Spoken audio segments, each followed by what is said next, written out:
الله لا إله إلا هو الحي القيوم لا تأخذه سنة ولا نوم. بسم الله. Assalamualaikum warahmatullahi wabarakatuh.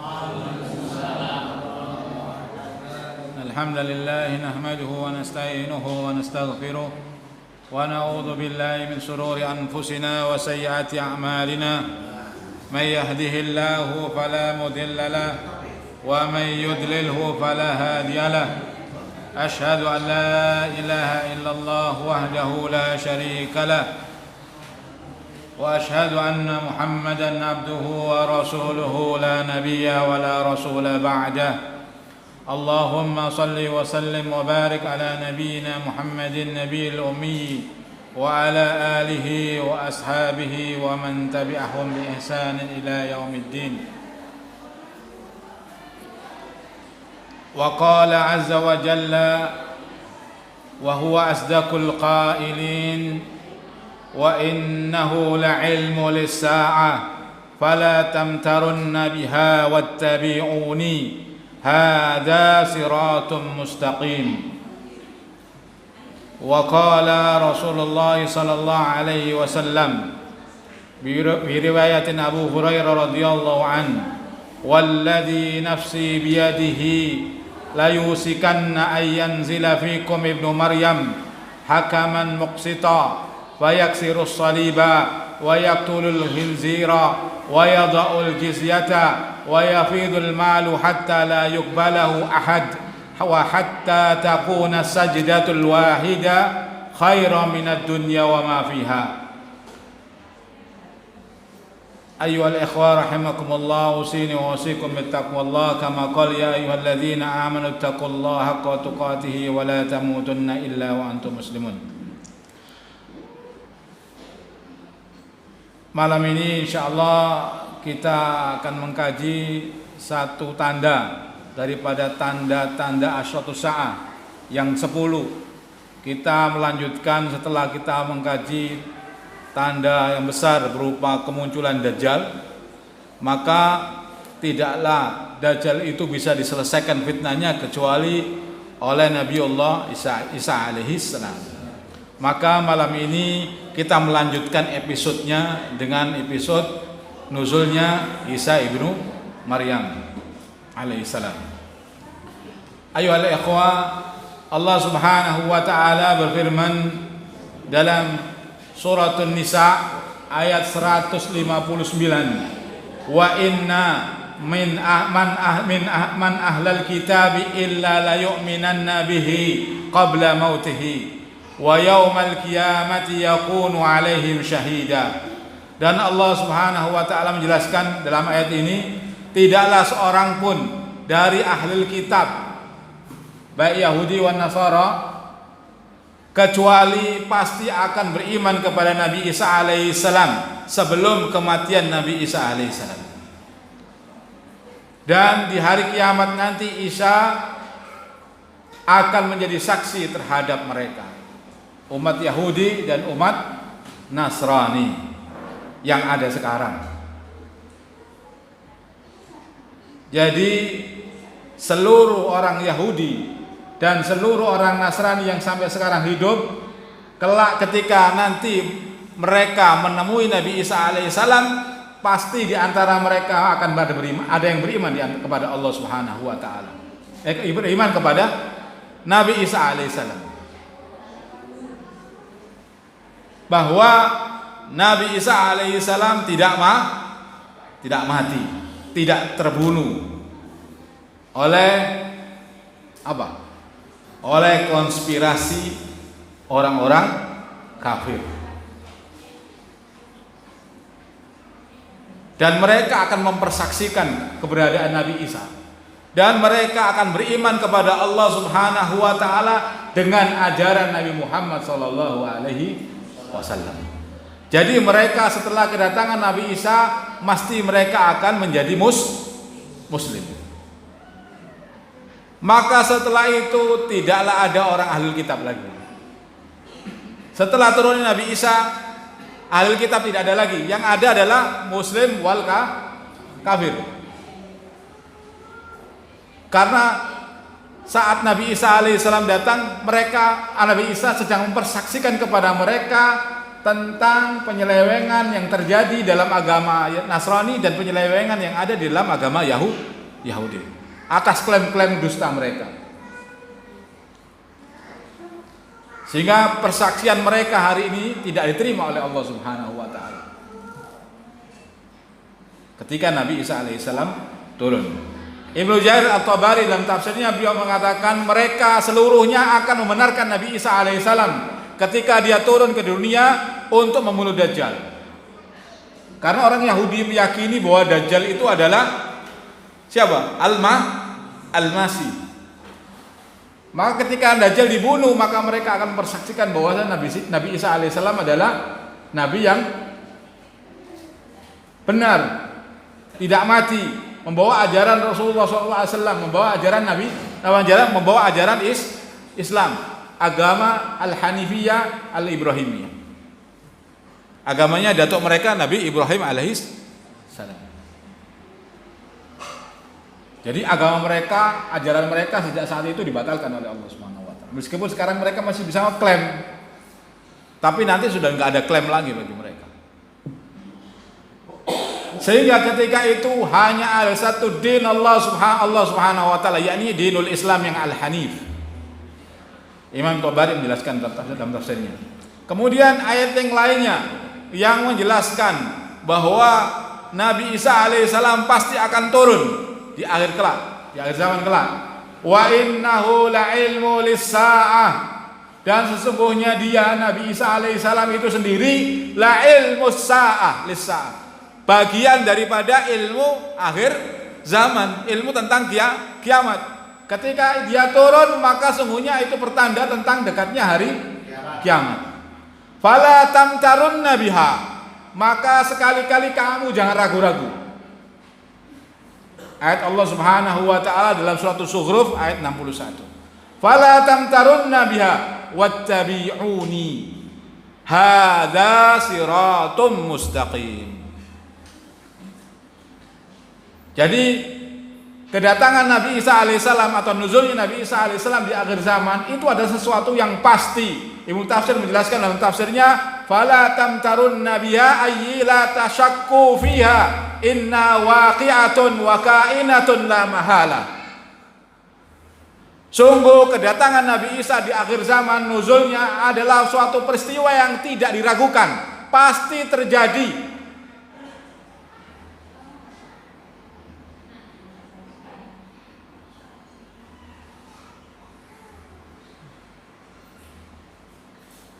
Ibnu Abbas radhiyallahu anhu menjelaskannya demikian. Kemudian Mujahid, seorang tabi'in, imam ulama tabi'in, mengatakan bahwa yang dimaksud dengan ayat itu yakni di antara tanda datangnya hari kiamat adalah turunnya Isa ibnu Maryam sebelum tegaknya hari kiamat. Imam Qatadah, seorang tabi'in, juga menjelaskan bahwa tentang maksud ayat ini adalah turunnya Isa ibnu Maryam yang merupakan tanda dari tanda-tanda tegaknya hari kiamat. Jadi turunnya Nabi Isa alaihissalam itu sendiri merupakan tanda hari kiamat. Dan jangan diragukan lagi sudah.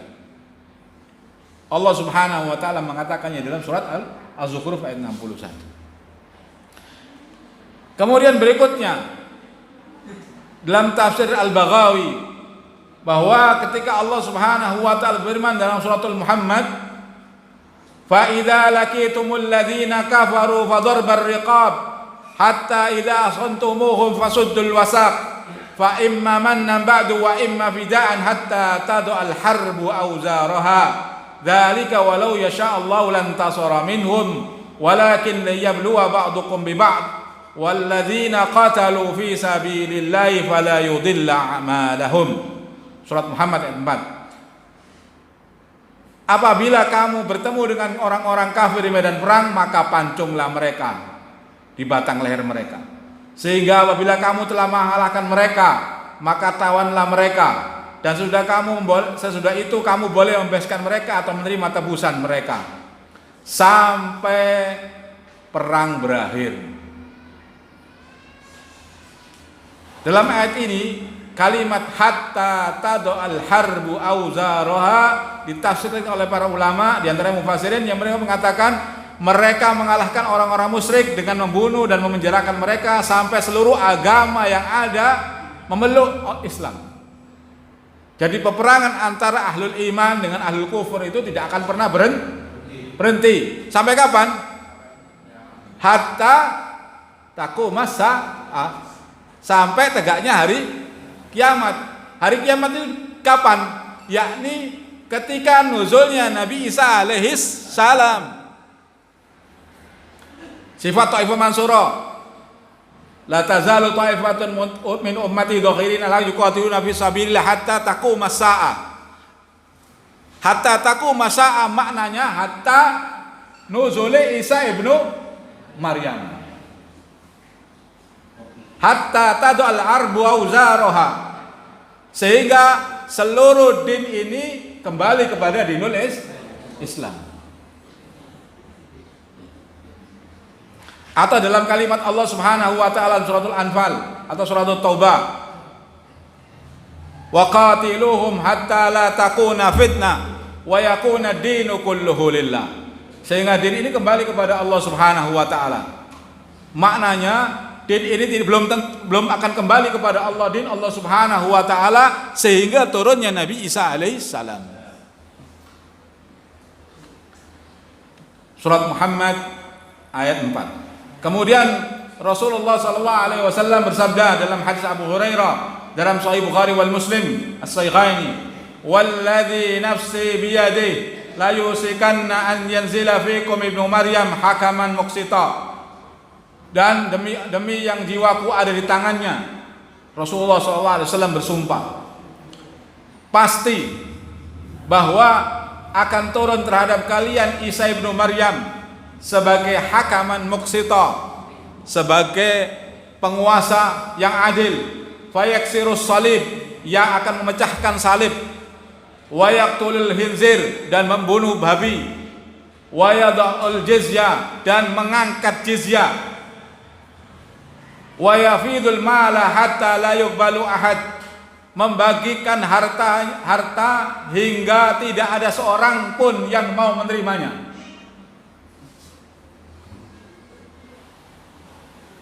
Wa hatta takuna sajdatul wahidatun khairan minad dunya wa ma fiha, sehingga saat itu satu kali sujud di hadapan Allah Subhanahu wa taala lebih baik daripada dunia dan apa-apa yang segala ini ada di dalamnya. Satu kali sujud lebih baik daripada dunia dan apa yang ada di dalamnya.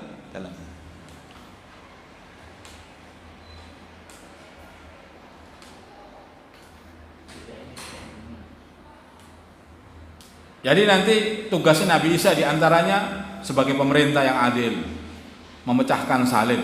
Karena salib itu dalam konteks ini ketika subhat tentang Nasara itu diangkat oleh Nabi Isa alaihissalam, maka itu adalah dusta, dan itu adalah simbol penyembahan pada berhala, dihapus, dianjurkan. Wa yaqtulul khinzir, dan membunuh babi. Hikmahnya apa? Wallahu a'lam. Wa yada'ul jizyah, dan mengangkat jizyah. Jizyah itu diberikan kepada siapa? Ahlul kitab. Ketika ahlul kitab sudah tidak ada, maka jizyah juga tidak ada. Yang ada adalah orang kafir dan orang mukmin, orang musyrik. Orang musyrik tidak dikenakan jizyah. Wa yafidul mal, dan mereka membagikan, Nabi Isa alaihissalam membagikan harta sehingga tidak ada seorang pun di kalangan orang-orang manusia saat itu butuh harta itu. Karena apa? Sudah saking makmurnya.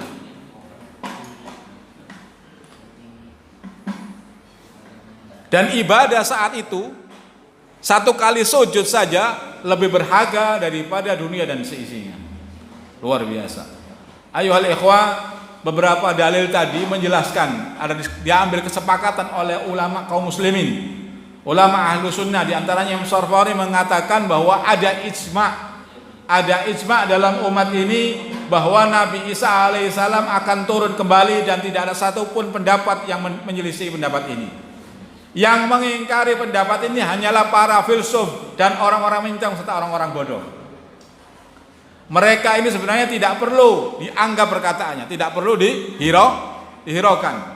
Para ulama menyepakati hal ini dan mereka meyakini bahwa Isa akan berhukum dengan syariat Muhammad sallallahu alaihi wasallam dan bukan membawa ajaran yang baru yang berdiri sendiri ketika ia turun dari langit.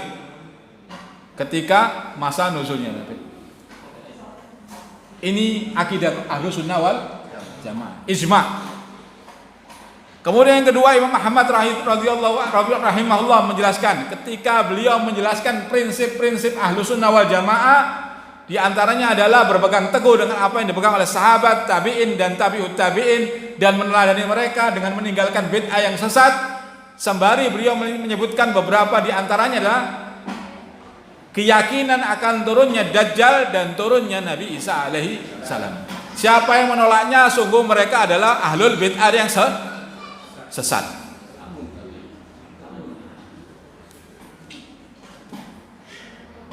Ini pendapatnya Imam Ahmad. Dan orang-orang yang sesat itu, dan mereka mengagungkan logika kedangkalan mereka, bahwa ketika mereka berargumen dengan argumen yang sangat rapuh, menyanggah bahwa turunnya Nabi Isa alaihissalam itu adalah sesuatu yang tidak benar. Di antara pendapatnya mereka mengatakan bahwa ketika Nabi Isa alaihissalam turun, itu berarti membatalkan ayat maupun beberapa banyak hadis yang menjelaskan tentang bahwa Nabi Muhammad SAW Nabi yang terakhir. Dia menyanggahnya dengan begitu. Padahal Nabi Isa alaihissalam dijelaskan ketika dia turun tidak membawa risalah baru, tetapi melanjutkan risalahnya Nabi Muhammad SAW. Jadi pendapat ini sangat rapuh sekali. Itu yang pertama, yang menolak bahwa Nabi Isa alaihissalam turun di akhir zaman. Pendapatnya seperti itu, maka ditolak. Kemudian yang kedua, di antara mereka itu yang menolak mengatakan bahwa khobar tentang turunnya Nabi Isa alaihissalam adalah khobar ahad. Padahal para ahli hadis menjelaskan hadis tentang khobar Isa ini adalah bahkan mutawatir. Para ahli hadis menjelaskan hadis tentang Nabi Isa alaihissalam ini mutawatir. Sungguh hal ini menunjukkan bahwasanya orang yang menyebutkan bahwa kisah Nabi Isa alaihissalam ini khobar ahad menjelaskan kepada kita bahwa mereka tidak memahami ilmu tentang periwayatan hadis. Bahkan tidak paham tentang ilmu hadis itu sendiri. Ini Imam Albani menjelaskan dalam Aqidah Thahawiyah, Syarah Aqidah Thahawiyah.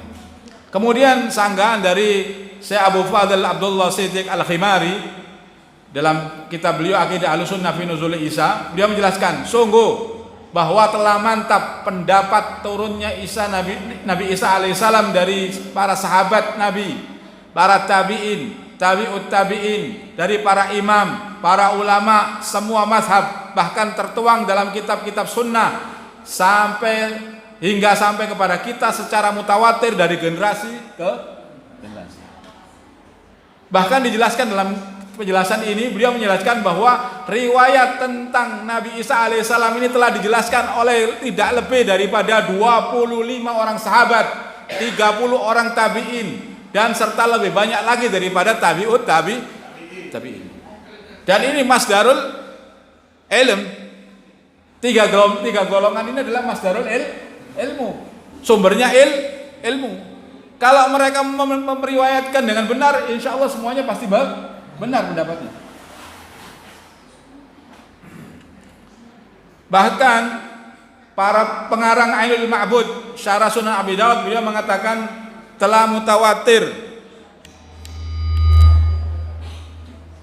Bahkan pengarang Ainul Ma'bud, Syarah Sunan Abi Dawud, beliau mengatakan telah mutawatir khabar Nabi Muhammad SAW akan turunnya Nabi Isa alaihissalam dari langit dengan jasadnya ke bumi ketika telah mendekati kiamat, dan ini adalah mazhab Ahlus Sunnah. Jadi siapa yang tidak mengakui turunnya Nabi Isa alaihissalam di akhir zaman, sungguh dia telah keluar dari patokan, dari pakem ahlu sunnah wal jamaah. Sehingga Imam Ahmad menuduhnya dengan mereka adalah golongan ahlul bid'ah yang sesat. Di antara mereka adalah Jahmiyah, Mu'tazilah. Kemudian yang terakhir di sini adalah kaum Qadaniyah. Apa India itu apa?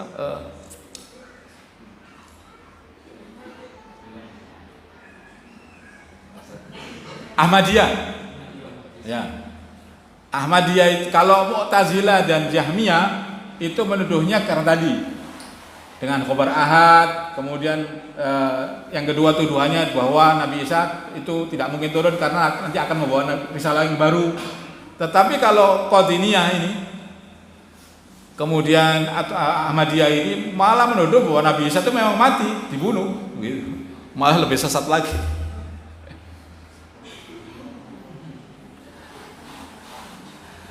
Jadi tidaklah mereka yang menolak ini kecuali mereka dari golongan memang yang ditentukan oleh para ulama menjadi kelompok kesesatan dalam akidah. Ayo ikhwah, kemudian dilanjutkan bahwa kapan dan bagaimana turunnya Nabi Isa alaihissalam.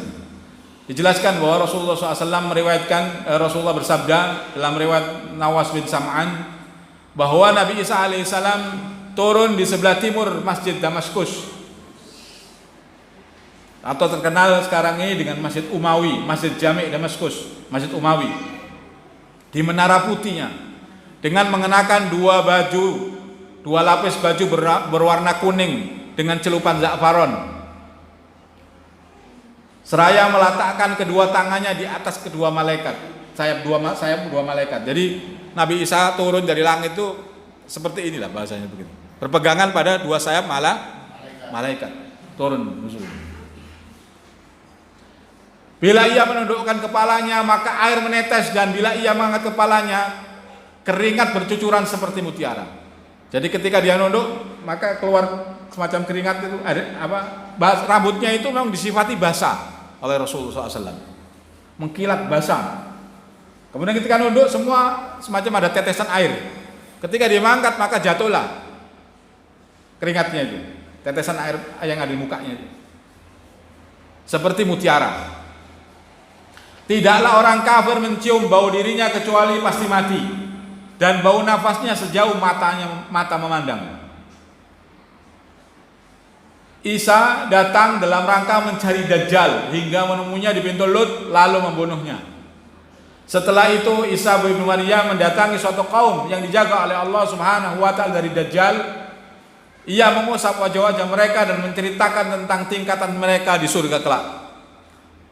Saat mereka seperti itu, Allah Subhanahu wa taala mewahyukan kepadanya, "Sungguh aku telah mengeluarkan hamba-hambaku, tidak ada yang bisa memerangi mereka, karena itu giringlah mereka hamba-hambaku tersebut ke Bukit Tur Sina." Kemudian Allah Subhanahu wa taala mengeluarkan Ya'juj wal Ma'juj. Dari segala penjuru mereka datang dengan sangat cepat. Jadi Taifah al-Mansurah ini nanti ditemui oleh Nabi Isa alaihissalam, diusap wajah-wajah mereka, kemudian disampaikan kepada mereka tentang kedudukan mereka di surga kelak. Dan nanti mereka dibawa oleh Nabi Isa alaihissalam menuju Bukit Sina. Untuk supaya apa? Diselamatkan dari Ya'juj Ma'juj. Tidak ada satu bangsa pun yang mampu mengalahkan Ya'juj Ma'juj. Termasuk Taifah al-Mansurah, gak bisa.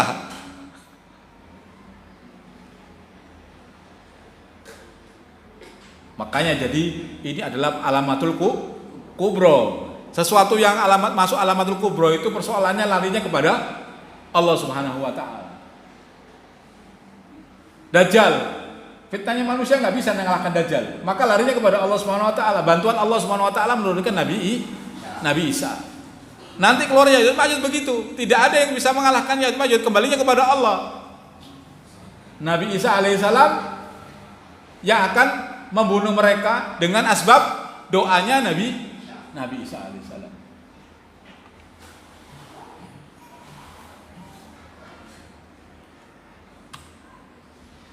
Di antara hikmah turunnya Nabi Isa alaihissalam bahwa dijelaskan oleh Imam Al-Qurtubi, yang pertama bahwa Allah Subhanahu wa taala menakdirkan beliau Nabi Isa alaihissalam turun pada saat-saat puncaknya makar Dajjal dan bala tentaranya, untuk menghancurkan klaim mereka. Kemudian yang kedua, untuk menghancurkan klaim mereka bahwa Nabi Isa alaihissalam telah mereka bunuh setelah menuduhnya sebagai tukang sihir, serta membantah kedustaan dan tipu daya Dajjal dan menghabisinya, serta kaum yang senantiasa mengagungkannya sebagai sembahannya, yakni orang-orang Yahudi. Jadi 3 atau 5 program Dajjal dan bala tentaranya yang disampaikan, dihantarkan kepada khususnya kaum muslimin. Yang pertama, demoralisasi. Ini programnya Dajjal dan bala tentaranya ya. Yang pertama, demoralisasi. Yang kedua, deislamisasi. Pertama, moralisasi itu kita dibuat maksiat terus sama Dajjal dan bala tentaranya, dengan segala bentuk kemaksiatannya dalam semua sisi. Ekonomi kita dibuat maksiat dengan riba, kehidupan berkeluarga kita dibuat maksiat dengan zina dan segala bentuknya, tabarujat dan segalanya. Kemudian dalam sisi kemasyarakatan kita dibuat maksiat kepada Allah Subhanahu wa taala dengan meninggalkan syariat Allah Subhanahu. Ujung dari demoralisasi adalah deislamisasi.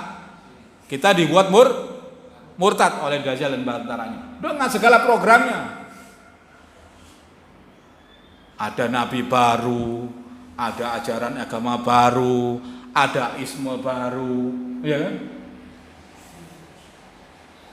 Pokoknya intinya deislamisasi. Yang berikutnya adalah depopulasi.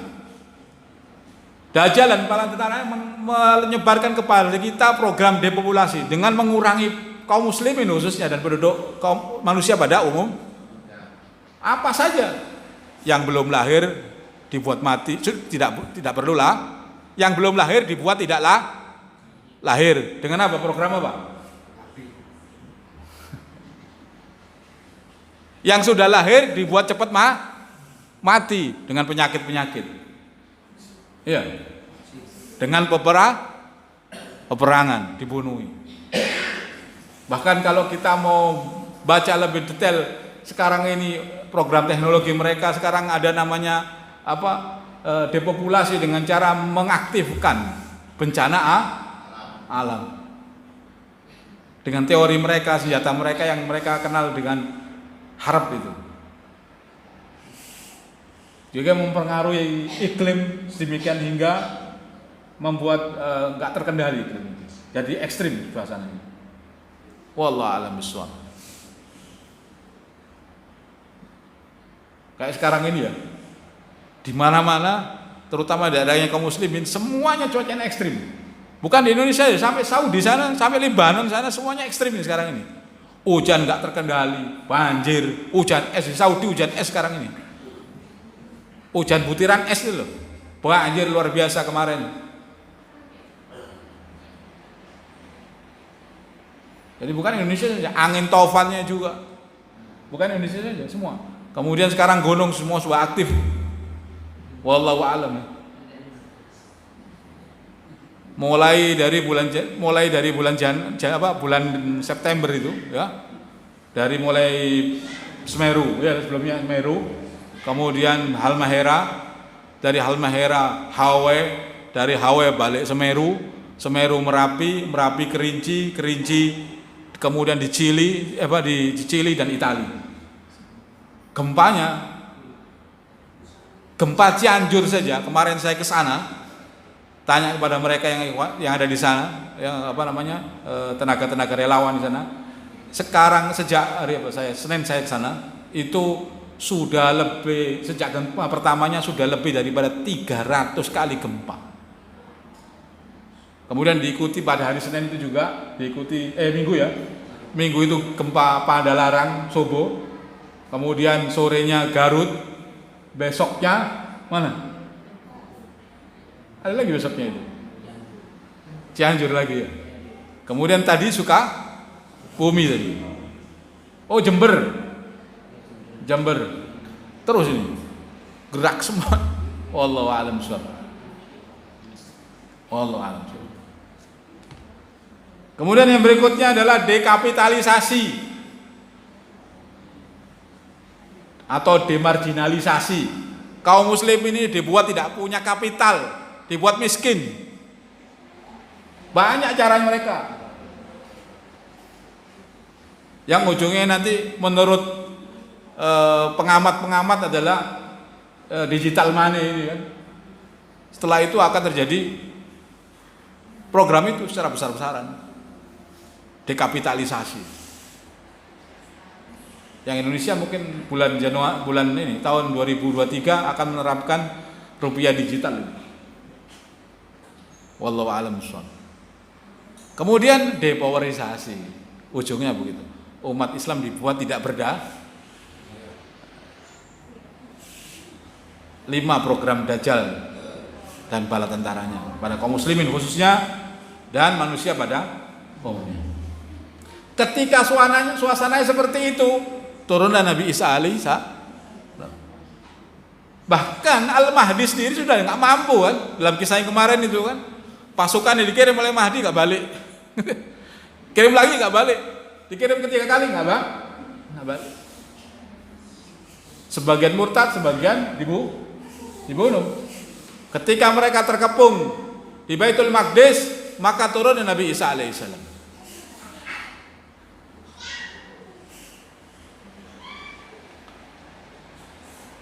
Jadi Nabi Isa alaihissalam turun dalam rangka menolong kaum muslimin. Yang berikutnya adalah hikmahnya adalah untuk menghapus 2 agama besar Yahudi dan Nasrani yang sudah tidak lagi membawa maslahat sesudah kebenaran Islam itu terungkap, serta menghapus dominasi dan konspirasi mereka terhadap Islam yang sebelumnya dianggap sebagai ideologi perusak. Islam ini kan tadi jadi jadi bulan-bulanan, di mana-mana dituduh kan begitu. Padahal Islam sendiri adalah agama yang membawa kepada kemaslahatan umat, bukan umat Islam saja, umat manusia pada umumnya, bahkan alam semesta. Ketika Islam itu diterapkan, maka seluruh alam ini akan tunduk, taslim kepada Allah Subhanahu wa taala untuk kembali kepada fungsinya, memakmurkan manusia. Tapi justru hari ini mereka tolak. Karena apa? Mereka tuduh karena mereka adalah Dajjal dan bala tentara. Jadi siapa-siapa yang menuduh ideologi Islam adalah ideologi perusak, ya mereka itu pasti Dajjal dan bala tentara. Enggak, ini bukan syubhat. Ini sesuatu yang fakta. Karena apa? Ketika Islam itu tegak, kedoliman itu pasti nyengkring.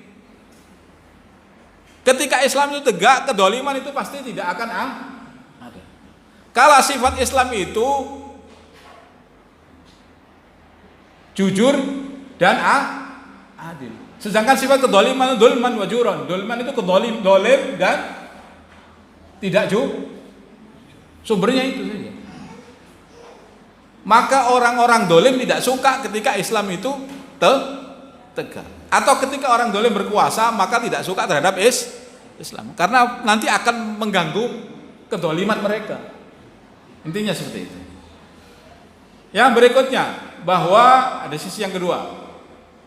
Yang kedua bahwa turunnya beliau Nabi Isa alaihissalam memang sudah dekat dengan ajalnya, karena tidak pantas seorang makhluk yang diciptakan dari tanah untuk mati di langit. Sebagaimana Allah berfirman dalam surah Taha 55, "Minha khalaqnakum wa fiha nu'idukum wa minha nukhrijukum taratan ukhra." Dari bumi manusia itulah kami jadikan kamu, dan kepadanya kami akan mengembalikan kamu, dan daripadanya kami akan mengeluarkan kamu pada kali yang lain. Jadi manusia ini diciptakan dari bumi, dari tanah, mati dikubur di dalam tanah, dan dibangkitkan juga dari tanah. Nabi Isa AS belum mati. Untuk mengembalikan pada fitrahnya Nabi Isa harus mati. Maka matinya juga harus dia kembali ke dalam bumi, diturunkan oleh Allah Subhanahu wa taala di bumi untuk menyelesaikan fitrahnya dia sebagai manusia. Demikian Imam Qurtubi menjelaskan. Kemudian yang ketiga, kata Imam Qurtubi, Nabi Isa alaihissalam turun kembali ke dunia di akhir zaman karena apa? Bahkan ini salah satu sebab di antara sebab dinaikkannya Nabi Isa alaihissalam. Salah satu sebab di antara sebab-sebab yang dinaikkannya Nabi Isa alaihissalam ke langit dunia. Kemudian nanti diturunkan oleh Allah SWT. Yakni apa? Karena doanya Nabi Isa alaihissalam ketika beliau alaihissalam membaca dalam Taurat dan Injil ayat yang termaktub dalam suratul Fat. Dzalika mathaluhum fit Taurati wa mathaluhum fil Injil. Siapa yang menjelaskan tentang sifat umat Muhammad sallallahu alaihi wasallam? Ketika membaca ini dalam Taurat dan Injil, Nabi Isa alaihissalam memohon kepada Allah, "Ya Allah, Allahumma ja'alni ummata Muhammad min ummati Muhammad." Bayangkan, Nabi Isa alaihissalam ingin menjadi umatnya Nabi Muhammad. Kita ini mestinya bersyukur kepada Allah Subhanahu wa taala karena kita sedang menjadi umatnya Nabi Muhammad. Maka dengan sebab itu Nabi Isa dinaikkan ke langit dan nanti diturunkan lagi ke bumi menjadi umatnya Nabi Muhammad di akhir zaman. Bayangkan. Karena doanya Nabi Isa. Dia dinaikkan kemudian nanti diturunkan kembali. Kemudian yang berikutnya adalah bahwa Nabi Isa alaihissalam yang termasuk ulul azmi. Siapa ulul azmi? Nabi Nuh, Nabi Musa, Nabi Ibrahim, Nabi Isa, Nabi Muhammad sallallahu alaihi wasallam. 5. Semuanya diuji, semuanya lulus dan semuanya dimenangkan oleh Allah Subhanahu wa taala. Tapi Nabi Isa alaihissalam belum, sudah diuji, ya kan? Dikejar, difitnah, mau dibunuh, tetapi belum menang. Di antaranya begitu. Maka untuk menemui takdir ulul azmi dia harus dimenangkan oleh Allah Subhanahu wa taala. Maka diturunkan dan dimenangkan terhadap Dajjal dan bala tentaranya. Sebagai janji Allah Subhanahu wa taala kepada ulul azmi. Itu di antara hikmah diturunkannya Nabi Isa alaihissalam. Kemudian berikutnya bahwa Nabi Isa alaihissalam datang ke bumi di saat itu Imam Mahdi adalah pemimpin tertinggi kaum muslimin. Maka di sini ada dua pendapat. Yang pertama bahwa Imam Mahdi menjadi imam daripada Nabi Isa alaihissalam. Bahwa kepemimpinan umat ini dipegang oleh laki soleh dari umat ini dan Isa sebagai pengikutnya. Ini pendapat pertama. Di antaranya riwayat Abu Hurairah radhiyallahu anna Abu Hurairah radhiyallahu anhu qala Rasulullah sallallahu alaihi wasallam, "Kaifa antum idza nazala ibnu Maryam fikum wa imamukum minkum." Bahwa Abu Hurairah menjelaskan bahwa Rasulullah SAW bersabda, bagaimana sikap kalian jika Isa ibnu Maryam turun di tengah-tengah kalian, sedang imam kalian juga dari kalangan kalian, yakni Al-Mahdi.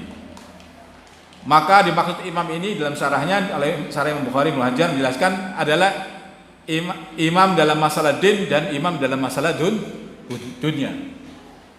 Jadi dalam hadis ini wa imamukum minkum, imam kalian adalah dari kalian sendiri, termasuk Nabi Isa menjadi makmumnya. Di antaranya juga adalah hadis dari Jabir bahwa akan senantiasa ada dari umatku sekelompok orang yang berperang di atas kebenaran, yang selalu menang hingga hari kiamat. Beliau bersabda, lalu turunlah Isa ibnu Maryam. Lalu pemimpin mereka berkata, kemarilah. Nabi Isa dipanggil, pimpinlah kami sholat. Karena Nabi Isa turun ketika waktu hendak sholat subuh, ketika iqamat sedang dikumandangkan.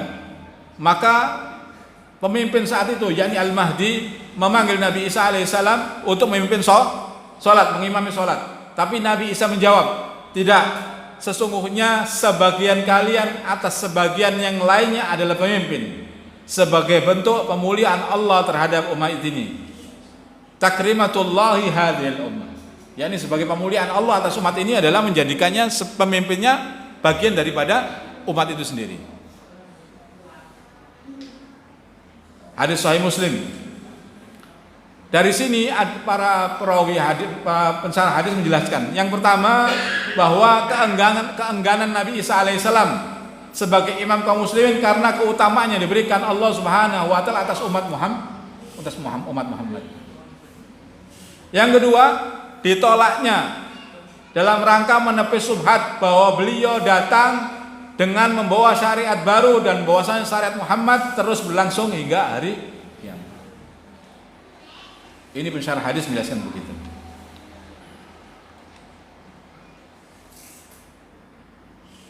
Jadi tidak boleh dipahami dengan nuzulnya Nabi Isa alaihissalam di akhir zaman membawa syariat yang baru. Tidak seperti itu. Bahkan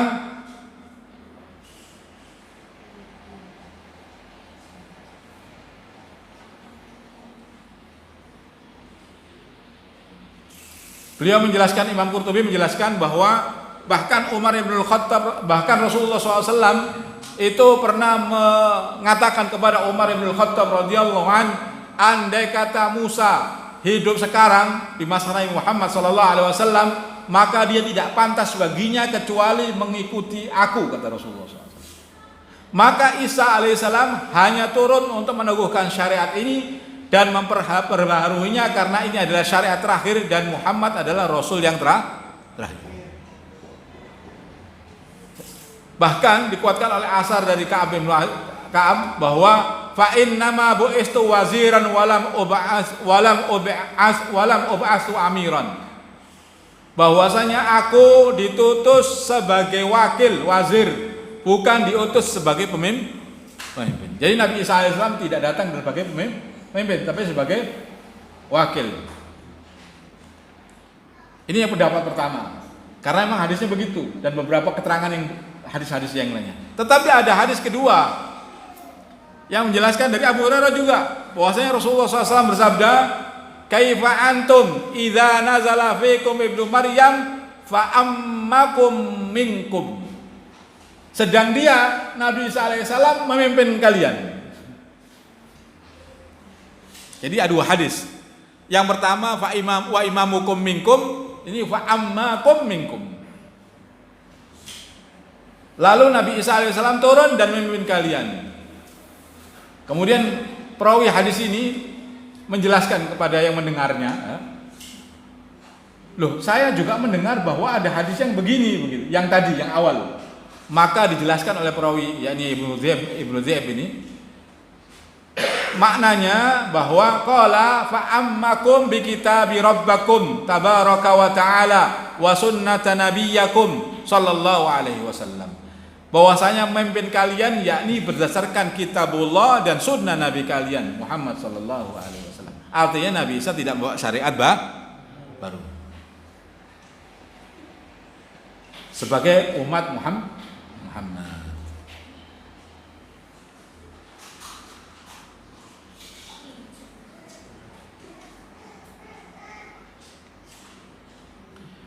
Ayo al-ikhwah. Kemudian dari pendapat tadi, dua pendapat tadi ya, maka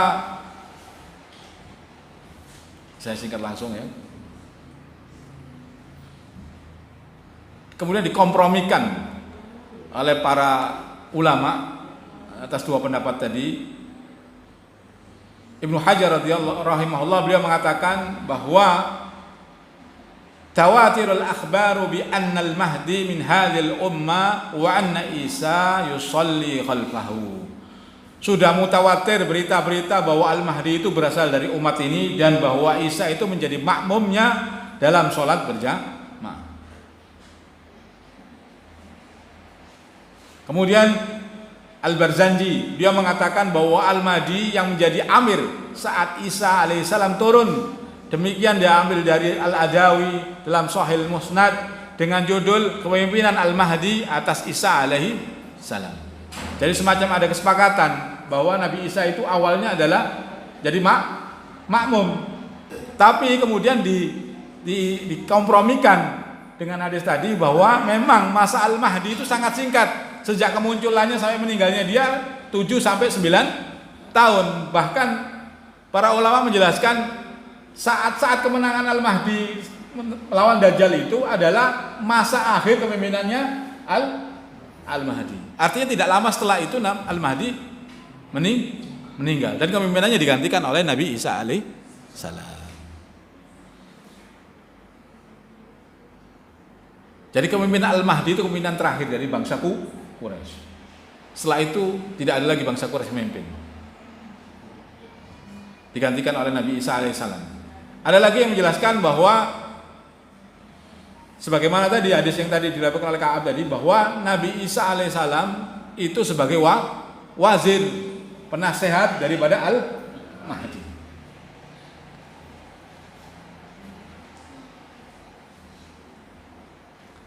Yang berikutnya, masa-masa kehidupan Nabi Isa alaihissalam ketika beliau hidup. Seluruh agama-agama sudah tidak ada lagi. Hanya ada satu agama, yakni agama Islam.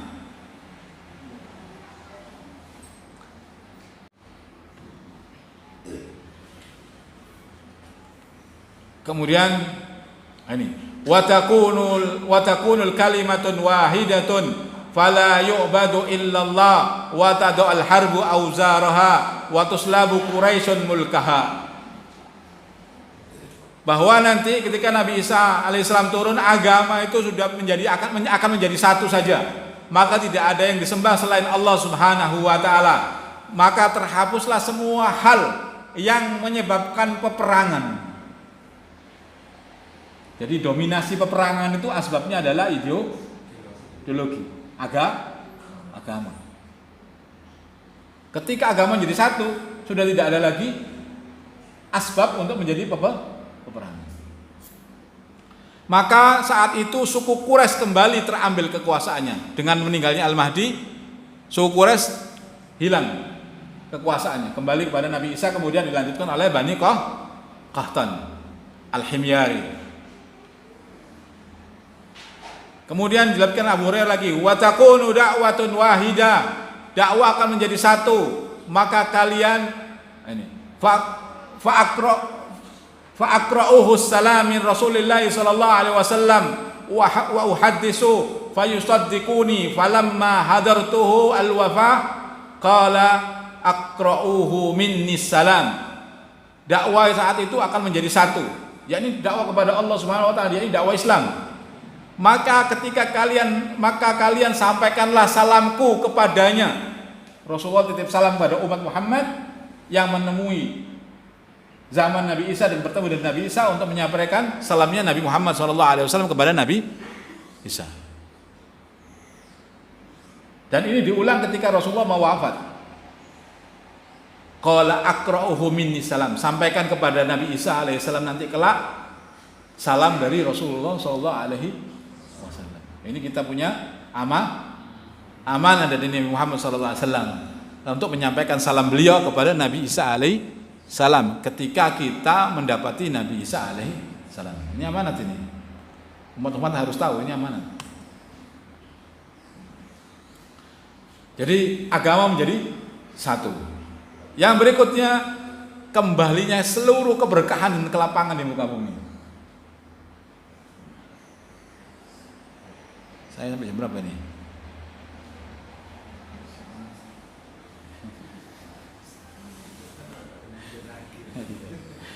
Kemudian Allah mengirimkan hujan, di mana semua rumah yang terbuat dari tanah liat, juga rumah yang dari bulu, yakni kemah-kemah, tidak bisa menahannya, pasti akan kena hujan itu.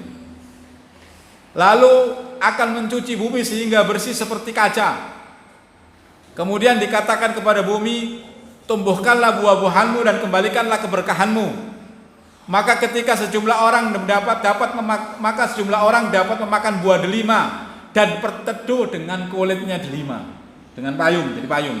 Dalam hadis yang lain yang tentang malhama itu kalau delima dibagi dua, tusuk tombak bisa dibuat payung.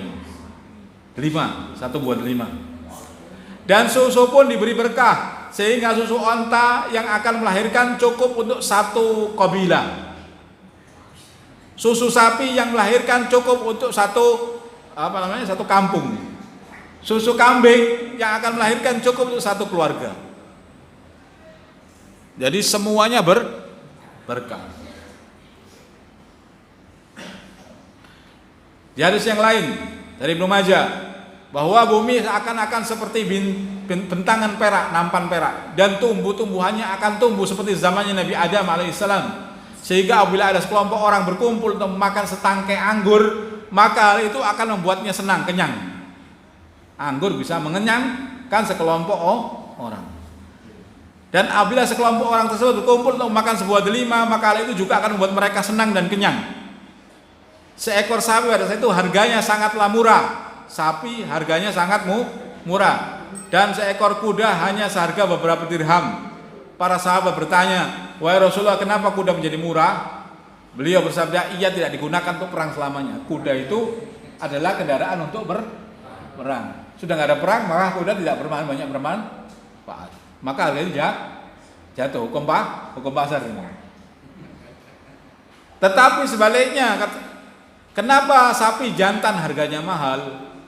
Karena saat itu digunakan untuk membajak bumi. Manusia bercocok tanam.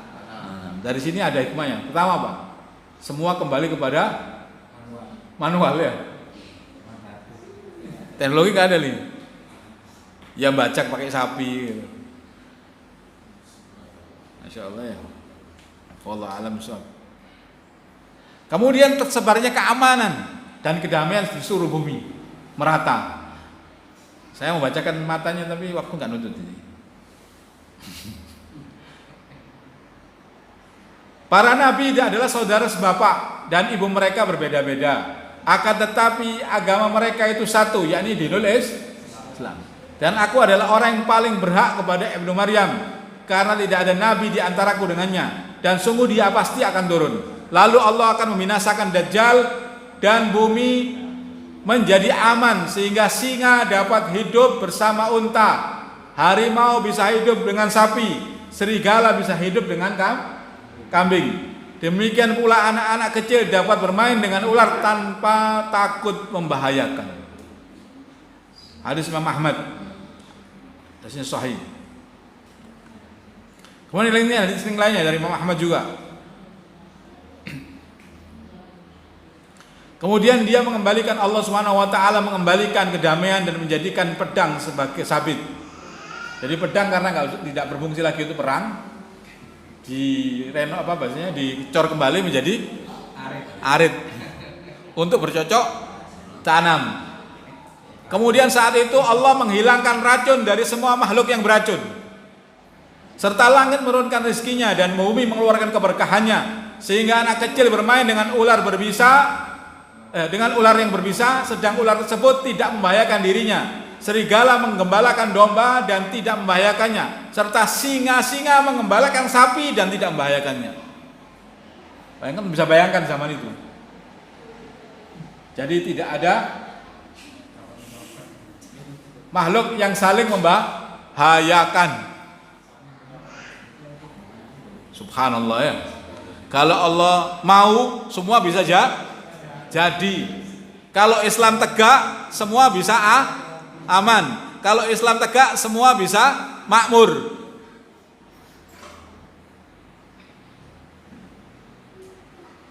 Bayangkan, kalau Islam tegak, keadilan merata.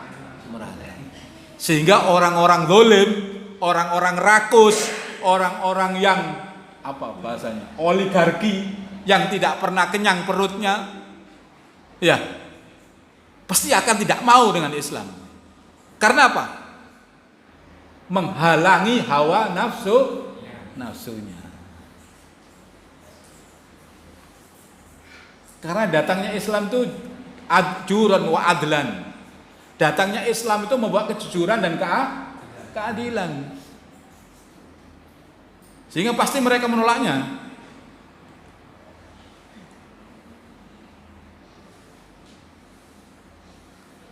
Ini dari Abu Umamah radhiyallahu an bahwa Rasulullah SAW bersabda, ketika Nabi Isa alaihissalam turun akan menjadi seorang hakim yang adil di kalangan umatku dan menjadi seorang pemimpin yang bijaksana. Ia akan menghancurkan salib, membunuh babi, menghapus pajak, membiarkan sedekah.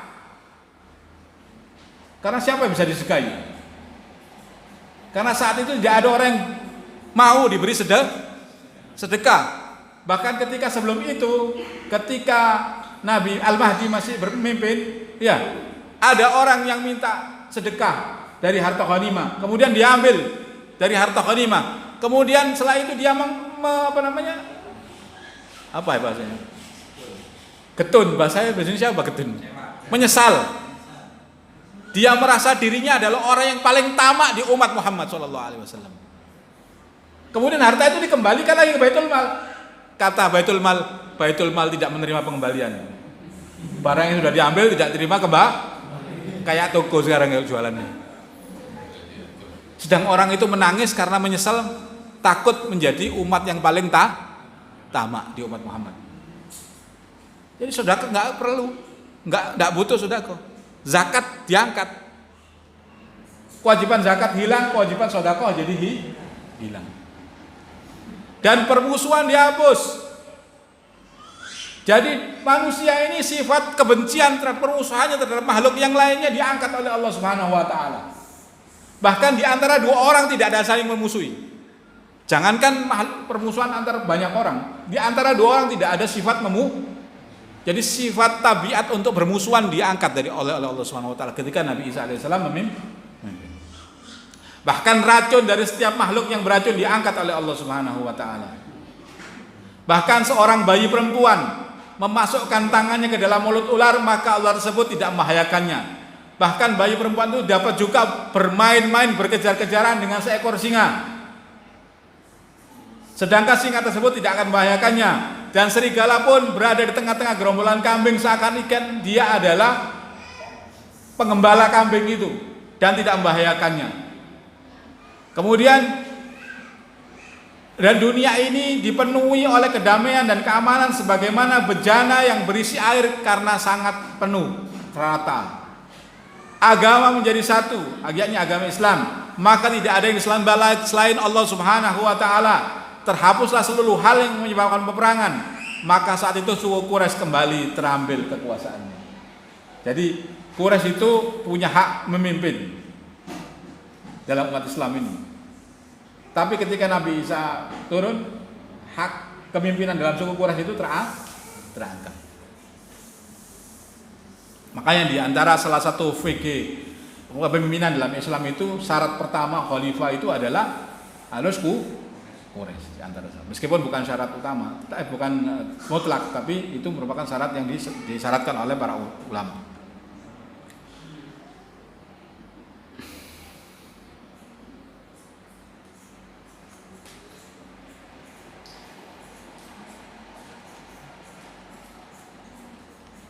Saya sampai jam berapa ya?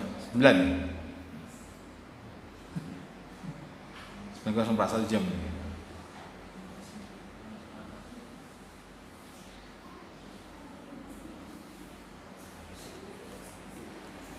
Jadi ketika umat Muhammad Nabi Isa alaihissalam itu keluar turun, jadi kemakmuran, keberkahan, keamanan semuanya merata. Bahkan kalau kita sering baca ayat ini, wa idzal isyaru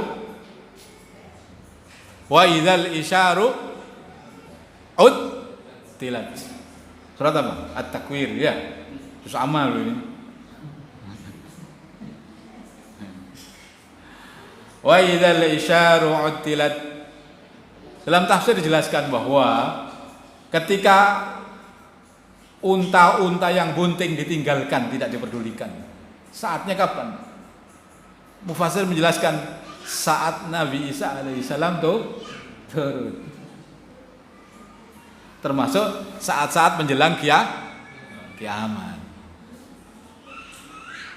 Makanya dalam hadis yang sebelumnya saya jelaskan di beberapa pertemuan yang lalu, ketika selesai dengan Ya'juj Ma'juj, Nabi Isa mendapatkan wahyu bahwa bumi ini seakan-akan seperti wanita yang hamil 9 bulan yang sedang menunggu apa bahasa Indonesia-nya? Persalinan, ya. Enggak tahu kapan malam atau kapan pagi. Bisa lahir pagi, bisa lahir malam, enggak tahu waktunya. Ketika Nabi Isa selesai dengan Ya'juj Ma'juj, Nabi Isa dapat wahyu tentang keadaan bumi.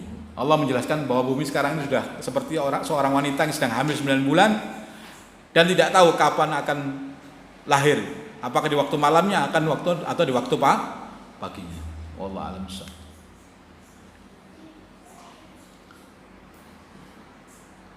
Kemudian yang terakhir ini. Saya ini sampai 31 masih ada kesempatan. Jadi Allah Subhanahu wa taala menjelaskan dalam surat Ar-Rum, "Dhaharal fasada fil barri wal bahri ma kasabat aydin nas liyudhiqahum ba'dalladzi amilu la'allahum yarji'un."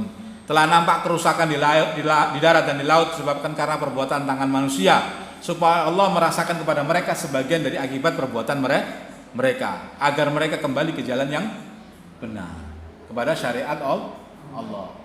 Kerusakan itu adalah apa? Keluar dari syariat Allah Subhanahu wa taala. Maka jawabnya kembali kepada syariat Allah. Ketika keluar dari syariat Allah, yang terjadi apa? Kerusakan di darat dan di lautan. Tetapi ketika kembali kepada syariat Allah Subhanahu wa taala, apa yang terjadi? Kemakmuran, keamanan, keadilan. Bahkan permusuhan di antara umat manusia hilang. Keberkahan di mana-mana. Jawabnya di surat Al-A'raf ayat 96, "Walau anna ahlul qura amanu wattaqau la fatahna 'alaihim barakatim minas sama'i wal ardh walakin kadzdzabu fa aghadnahum bima kanu yaksibun." Sekiranya satu penduduk negeri mereka beriman dan bertakwa, la fatahna 'alaihim barokat, maka kami akan bukakan barokat, bukan barokah. Kalau barokah satu, kalau barokat keberkahan. Minas sama dari langit dan keberkahan dari bumi. Kemakmuran, keamanan, ya, keadilan, kebersamaan, ya bahasanya itu. Semua hal yang indah itu barokah. Tapi kalau mereka mendustakan ayat kami, fa'akhadnahum bima kanu yaksibun. Bencana di mana? Puncak dari makarnya Yahudi, kenapa? Tandanya keluarnya Dajjal itu zalazil di mana-mana, kehancuran, paceklik. Kenapa? Tuharul fasada bil ardi bil barri wal, karena manusia meninggalkan syariat Allah Subhanahu wa taala. Jawabnya adalah kembali kepada syariat Allah Subhanahu wa taala dengan Al-Mahdi dan Nabi Isa. Jadi hikmah diturunkannya Nabi Isa adalah mengembalikan manusia semuanya kepada syariat Allah Subhanahu wa taala. Dengan apa? Menghabisi makhluk laknatullah alaihim yang menyebabkan kerusakan di muka bumi, yakni apa? Dajjal dan bala tentara. Selama mereka tidak dihabisi, tidak akan pernah selesai urusan umat manusia ini. Makanya setelah itu kan Nabi Dajjal dibunuh oleh Nabi Isa alaihissalam, kemudian Yahudi tidak diampuni oleh Allah Subhanahu wa taala untuk bersembunyi dan di balik makhluk Allah Subhanahu wa taala. Bahkan batu dan pohon pun berkata, "Ya Abdullah, ya Muslim, hada Yahudiyun khalfi fata'ala faqtulu." Wahai hamba Allah, Muslim, sini ada Yahudi di belakangku, bunuhlah dia. Kenapa? Karena makhluk Allah yang namanya bumi, as-sajar, pohon-pohonan, batu yang tidak bisa berbicara pun berbicara satu. Kenapa? Karena merasakan kedoliman Dajjal dan bala tentara. Mereka mengeluhkan ini semuanya, kembalikan kepada umat kaum muslim pemegang amanah ini. Yang bisa menyelesaikan umat ini saja umat Islam. Yang bisa mengangkat kedzaliman pada manusia hanya umat Islam. Tidak ada yang lainnya. Jadi kalau kita mau mengembalikan keadilan, mensejahterakan penduduk manusia, kembali kepada syariat Islam. Bas, selesai itu. Itu hikmah diturunkan Nabi Isa alaihi salam. Akhirul kalam billahi taufiq wal hidayah wa ridha wa inayah. Wassalamualaikum warahmatullahi wabarakatuh.